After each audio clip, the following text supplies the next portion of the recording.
Welcome to my channel, Lemonette Kids TV.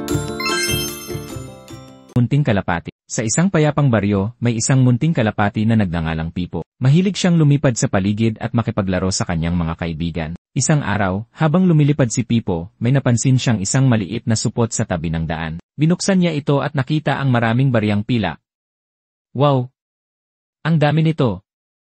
Pero, kanino kaya ito? Tanong niya sa sarili. Naalala ni Pipo na si Tatay Mang Kanor, ang matandang magbabalot, ay dumaan sa daang iyon kaninang umaga. Siguro ay nawala niya ang supot. Agad na lumipad si Pipo papunta sa tindahan ni Tatay Mang Kanor at ibinalik ang supot. Napaluha sa tuwa si Tatay Mang Kanor. Maraming salamat, Pipo. Napakatapat mong ibon. Ikaw ay isang mabuting halimbawa sa lahat. Sabi niya, dahil sa ginawa ni Pipo, hinangaan siya ng buong baryo. Mula noon, lalo pang sinikap ng mga hayop at tao sa baryo na maging matapat sa isa't isa. Aral ng kwento, ang katapatan ay nagdadala ng tiwala at pagpapalagay.